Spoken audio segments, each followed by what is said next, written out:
All right, let's dive right into the most important lesson. It's also the lesson that most couples struggle with.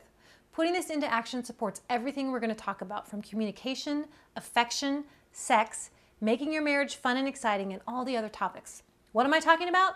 Time. And by time, I mean time alone together. The average couple can spend as little as 1 hour total alone per week. The average couple with kids, sometimes none. The average two people having an affair spend at least 15 hours per week together. Think about that. Those two people somehow manage to find 15 hours alone in spite of all their other commitments. When I work with couples, I ask for a mere 8 hours per week. Remember when you were first together and you couldn't get enough of each other? You spent hours talking and laughing, learning about each other, what you cared about, what your dreams were, what your fears were. What most people don't realize is those things continue to change over time. And if we're not checking in and spending time alone, we are by definition growing separately and potentially growing apart. I don't know how many couples have come to me over the years on the verge of divorce who tell me there's no major issues, we've just grown apart. What grown apart means to me is that they were not spending enough time together. If you don't continue to connect throughout your life, you run the risk of being married to a stranger. And how can you work on communication? How can you work on affection or money issues if you never have the opportunity? I can explain everything I know about all of these topics, but unless you have time alone to talk to each other, be affectionate with one another, and enjoy each other, it won't work. The relationship between the two of you is the foundation of the marriage and family. If you guys don't have a relationship, everything else suffers. There's no way to have a relationship without spending time together alone. I mean, think about it. It is virtually impossible to be in love with someone that you're never alone with. Sure, you can love them, but be in love? No. When we're married, we spend a lot of time together as husband and wife, with friends and family, paying bills, taking care of the home.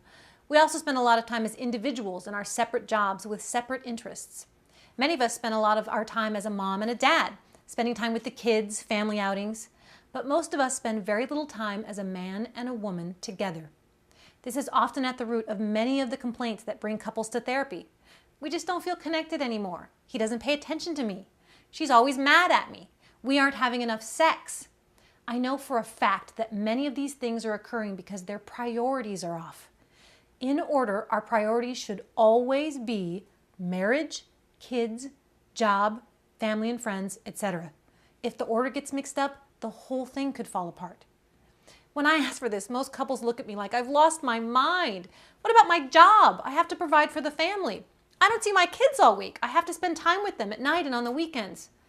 I understand what it means to be a working couple with children. But if the marriage falls apart, it all falls apart. Your kids will not thank you if you put them first, but then get a divorce. I know that sounds harsh, but I've worked with lots of couples and I've asked them to do many things. I can literally get people to sell their house or quit their job before I can get them to go on a regular date. For instance, I worked with Joel and Diana for several months. As usual, we discussed the issues at the very beginning and they acknowledged that they spent very little time together.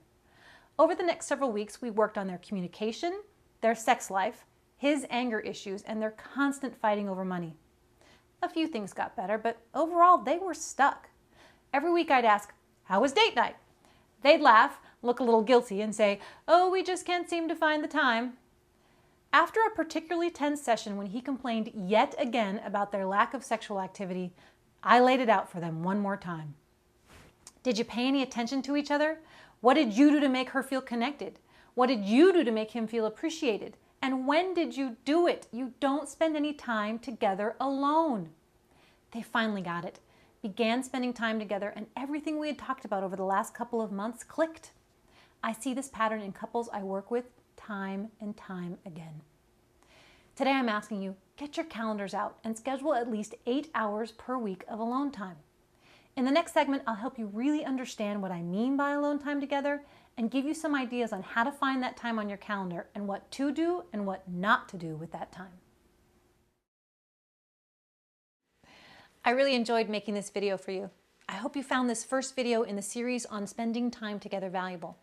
If you did, we've got 2 more videos on this topic as well as a lot more. If you're interested, click on the link below, and thanks again for watching.